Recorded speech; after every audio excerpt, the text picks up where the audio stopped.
Alan Donen, Paul Newman, and Steve McQueen, you know, the legends of old Hollywood, these icons from the golden age of cinema, epitomize classic masculinity. What gives their charisma that unique edge compared to today's leading men? Well, stick around because we're about to uncover just that. I'll share their techniques and guide you on how to channel that vintage allure into the modern age. So, let's not delay any longer, let's jump right into it. You know, I got my classic outfit on, my hair styled, and I look good. I feel good. You gotta dress to impress, you know? But the biggest point that I want to emphasize about obtaining this style, this aura, is that you have to achieve full lifestyle congruence to fully pull it off. And this transfers into all areas. For example, I've been on YouTube for a while, been saving my money up a little bit, and I was on Facebook Marketplace and I saw this Lamborghini, an older Lamborghini. It was like a 2014 or something. And I was like, you know what? If I really wanted to, I could go buy that. And for a second, I thought about it, and then it hit me. That would be so incongruent. What are you going to go buy this Lamborghini and then park it in the back of your apartment? I live in an apartment here, so you only do that if it fits your lifestyle. Go park it at your house in the hills or something like that. So if you were to start dressing like Alan Delon, but then you go to your middle school, you know, 7th grade, sitting at the cafeteria lunch table, eating your old pizza, right? It's totally incongruent, and it just won't work. Now, this isn't to say you're never going to achieve that classic attractiveness, but you just should strive for the whole lifestyle of classical aura instead of just adopting the aesthetic outfitting of a classically handsome man. Become the classically handsome man and embody him fully. But regardless, what makes the classically handsome man classically handsome? We're going to start from the top and work our way down. Of course, we have to look at the hair. The quintessential hairstyle that reigned supreme for men from the 20s to the 60s was the classic side part. Until the mid-60s, when the hippie movement of long, free-flowing hair disrupted the supreme reign of the classic side part. This was the go-to.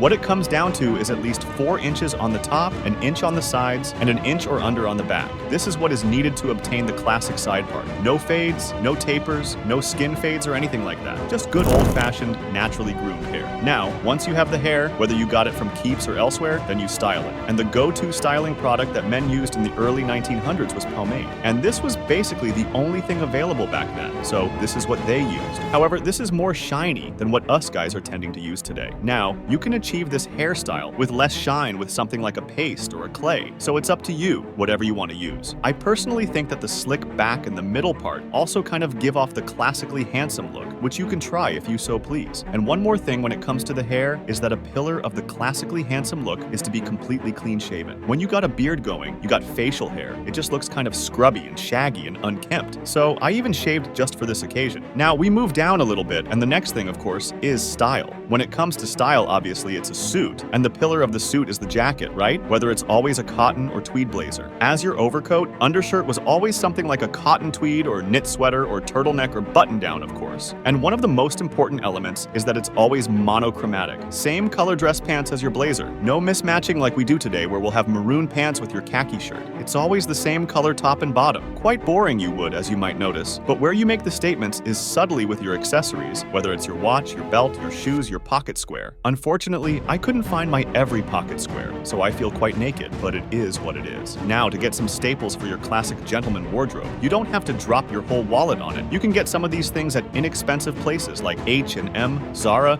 and then the next step up would be Polo Ralph Lauren, which is great. And then going back to the other spectrum, you could get it very cheap at online stores such as Shane, Boohoo Man, and this new one, Tima, which is incredibly inexpensive, and you can get some decent stuff on there. But Polo Ralph Lauren is my favorite. I recommend going onto Pinterest and just typing in Polo Ralph Lauren, and you'll get so many great examples and good inspiration on ways to dress. Look up guys like Lucky Blue Smith, who has done multiple modeling campaigns with them, and always looks fantastic. And I look similar to him, so it's always helpful to find somebody that looks a little bit similar to your physique, hair color, whatever it might be, so you can kind of adopt and adapt to that style. Now, obviously, like I mentioned, it's important to be congruent. So if you try to just walk in your middle school wearing this stuff out at recess, wearing a tweed suit, it's going to be weird. It's going to be incongruent. So you might want to try to bring this more gentleman, classic elegance into the modern world. And some people who have done this fantastically are people who attend F1 races. It's a very high money place, but a place where you want to exude elegance, sophistication, and that classic gentleman aura. So you can look at people like Tom Cruise at F1 races, you can Google this stuff, or Brad Pitt at the F1 race. They're not just bumming it, you know, but they have that touch of elegance, whether it's in the collared sleeves, you know, they have their nice expensive sunglasses on, and of course, they have their Rolexes or their Breitlings or whatever it might be. That's how they make their statements. And this is a vibe, a current that runs all the way through F1. So it's a really cool example of that modern classic gentleman vibe. Now, there's just one more thing I want to mention when it comes to the classic gentleman aesthetic, and that is your fragrance. You can do all this other stuff, buy all the outfits in the world, but if you smell bad, then it all just goes out the window, right? So, you gotta top it off with that nice little touch, that spice, and my favorite is the fragrance Acqua di Gio. It's very, I would say, masculine, woody, leathery. I don't know, I'm not Jeremy Fragrance over here, but it smells great. Now, when I was doing research for this video, I actually found from the fellow YouTuber Gent Z. He says Florist number 89 was worn by Ian Fleming, the actual author of 007 James Bond. So if it's good enough for him, it's good enough for us, right? And another one, Green Irish Tweed, was actually worn by Cary Grant, one of the quintessential classic gentlemen, as well as George Clooney and even the King of England himself.